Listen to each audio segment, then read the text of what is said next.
మహాగణపతిం మనసా స్మరామి మహాగణపతిం మనసా స్మరామి.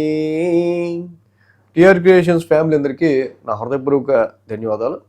అలాగే ఈ యొక్క వారం 15వ తారీఖు నుంచి 21వ తారీఖు వరకు ఈ మార్చి మాసానికి సంబంధించి ఈ వారం రోజులకి అంటే మార్చి నెల 3వ వారానికి సంబంధించి రాశి ఫలాలు ద్వాదశ రాశుల వారికి ఎలా ఉండబోతున్నాయి ఏంటనేది చూద్దాం. ఇక్కడ ఈ వారం మనం చూసినట్టయితే కనుక మేజర్ ట్రాన్సిటల్ చేంజ్ విషయానికి వస్తే రవి యొక్క స్థాన మార్పు. రవి కుంభం నుంచి మేన్ రాశి మిత్రక్షేత్రంలోకి అడుగు పెడుతున్నారు. అక్కడే శనితో యుతి చెందబోతూ ఉన్నారు. సో రవి యొక్క ట్రాన్సిట్ మాత్రమే ఇక్కడ మారుతూ ఉంది. ఇక బుధుడు వక్ర సంచారంలో ఉంటూ ఉన్నారు. సో అలాగే ఇక్కడ చూస్తే కనుక మిథునంలో గురువు గారు, సింహంలో కేతువు, అలాగే కుంభరాశిలో రాహువు, కుజ, బుధ, మేన రాశిలో రవి, శని, శుక్రులు సో ఇక్కడ యుతి చెంది ఉన్నారు. అలాగే చంద్రుని యొక్క గమనం కూడా ఈ వారం మనం చూసినట్టయితే కనుక మకరం, కుంభం, మీనం, మేషం సో ఇలాగా ఈ రాశుల మీదుగా చంద్రుని యొక్క గమనం కూడా ఉంది. సో చంద్రుడి యొక్క గ్రహస్థితి అలాగే మిగతా రాశుల యొక్క గమనం ఆధారంగా ఈ ద్వాదశ రాశుల వారికి సంబంధించి ఈ యొక్క వార ఫలాలు ఏ విధంగా ఉండబోతున్నాయనేది చూద్దాం. మేషరాశి వారికి సంబంధించి మనం చూసినట్టయితే కనుక ఈ వారం వీరికి యోగిస్తున్న గ్రహాలు లాభంలో రాహువు, లాభంలో కుజుడు, లాభంలో బుధుడు, వ్యయంలో శుక్రుడు. 4 గ్రహాల యొక్క అనుకూలత ఈ రాశి వాళ్ళకి మనకి ఇక్కడ కనిపిస్తూ ఉంది. అలాగే ఈ రాశికి మెయిన్గా మనం చూసినట్టయితే కనుక లాభస్థానంలో రాహు సంచారం ఏలినాటి నడుస్తున్నప్పటికీ చాలా లాంగ్ రన్గా వీళ్ళకి యోగిస్తున్నదని చెప్తూ ఉన్నా. సో ఈ సమయంలో వీళ్ళని ఆదుకుంటున్న గ్రహం ఒక్క రాహు మాత్రమే. ఎందుకంటే లాంగ్ టర్మ్ ప్లానెట్స్లో శని కానీ అలాగే గురుడు కానీ కేతు కానీ ఏమీ యోగించట్లా. రాహు మాత్రం లాభస్థానంలో ఉండటం వల్ల కొద్దో గొప్ప మీరు పెట్టే ఎఫర్ట్స్ చేసే కృషిలో సో ఎప్పటికైనా సరే నాకు తగిన గుర్తింపు వస్తుందనే విధంగా కొంత మీరు ఆ యొక్క ఉత్సాహంతో ముందుకు వెళ్ళడానికి రాహు మీకు ఉపకరిస్తాడు. అలాగే ఎంతో కొంత ఏలినాటి నడుస్తున్న టైంలో కూడా తృతీయంలో గురుడు నడుస్తున్న సమయంలో ఏ విధమైన అంటే కొంచెం ఇక్కడ ఫైనాన్షియల్ బూస్టప్కి మనకి కొంచెం ప్రస్తుత పరిస్థితులు అనుకూలించకపోయినప్పటికీ రాహు లాంటి గ్రహం లాభస్థానంలో ఎలాగోలా కిక్ స్టార్ట్గా నడిపించాలి వ్యాపారాన్నైనా దేన్నైనా అనే ఒక ఉద్దేశంతో మీరు ఉండటం మనం గమనించవచ్చు. అలాగే ఇక్కడ 10, 11, 12, 1 స్థానాల మీదుగా చంద్రుని యొక్క సంచారం ఉంది ఈ వారం. ఆది, సోమ, మంగళ, బుధ, శని 5 రోజులు కూడా ఈ రాశి వాళ్ళకి సంబంధించి అనుకూలంగా ఉంది. 5 రోజులు కూడా ఈ రాశి వాళ్ళకి అనుకూలంగా ఉంది.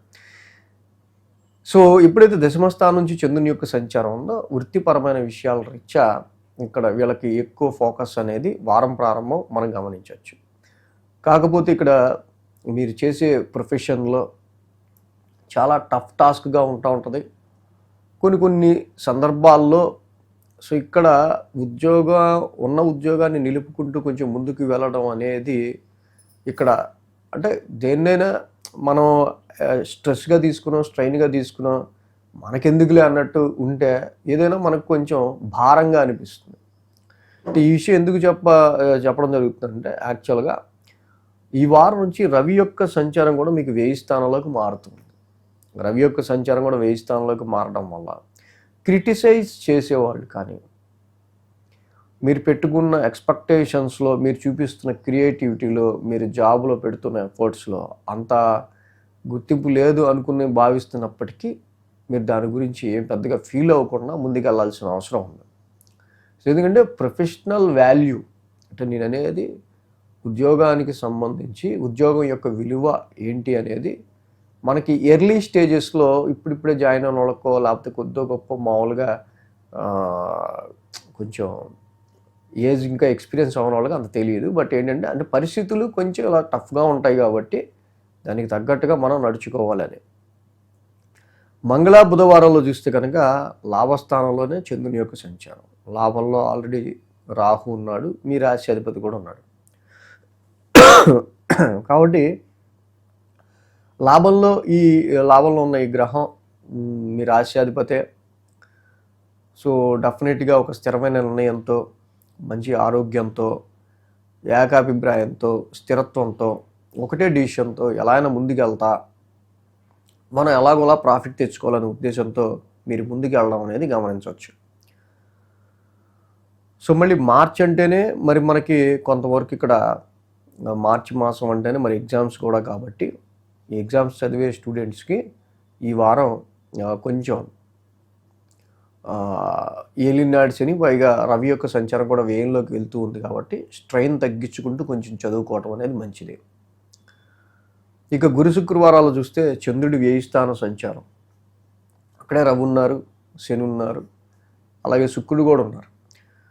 సో గురు శుక్రవారాల్లో వారాంతానికి సంబంధించి కొంచెం ఎక్కువ పని ఒత్తిడి ఉండే ఆస్కారాలు కానీ, ఖర్చులు కానీ ఉండే ఆస్కారాలు ఉన్నాయి.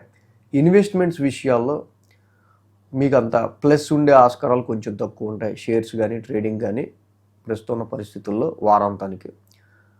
ఇక వారాంతానికి చూస్తే కనుక శనివారం ఇక మేష రాశి, మీ రాశిలోనే చంద్రుని యొక్క సంచారం, కొంచెం వాన వచ్చి వెలిసిపోయితే అలాగా కొంచెం ప్లెజెంట్గా ఉంటుందో, సో అలాగా వారాంతానికి పడ్డ స్ట్రెస్, టెన్షన్ నుంచి కొంచెం రిలాక్స్ అనేది వారాంతానికి మీరు పొందే ఆస్కారాలు కనిపిస్తూ ఉన్నాయి.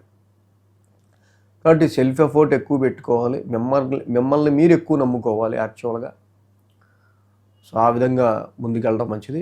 ఎంత ఎఫర్ట్ పెడితే, ఎంత కృషి చేస్తే దానికి తగ్గ ఫార్చ్యూను, దానికి తగ్గ అదృష్టం మీకు ఉంటుంది. పిల్లలకైనా సరే, బిజినెస్ చేసుకునే వాళ్ళకైనా సరే, ఎవరికైనా సరే. ఈ రాశికి మెయిన్గా రవి యొక్క సంచారం వ్యయంలో ఉంది, ఇది అంత అనుకూలత కాదు. శని యొక్క సంచారం కూడా వ్యయంలో ఉంది.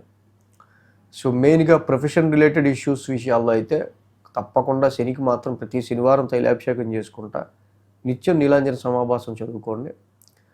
రవికి 12 నామాలు మన ఛానల్లో ఉంటాయి. రవి 12 నామాలు నిత్యం పఠించటం చాలా మంచిది. రవికి శనికి చేయటం వల్ల ఈ వారం మీకు ఇంకొంచెం బెటర్మెంట్ రిజల్ట్స్ అనేవి ఉంటాయి. ఈ వీడియో కనుక మీకు నచ్చినట్లయితే లైక్ చేయండి, షేర్ చేయండి. మరిన్ని అప్డేట్స్ కోసం సబ్స్క్రైబ్ చేయడం మాత్రం మర్చిపోకండి.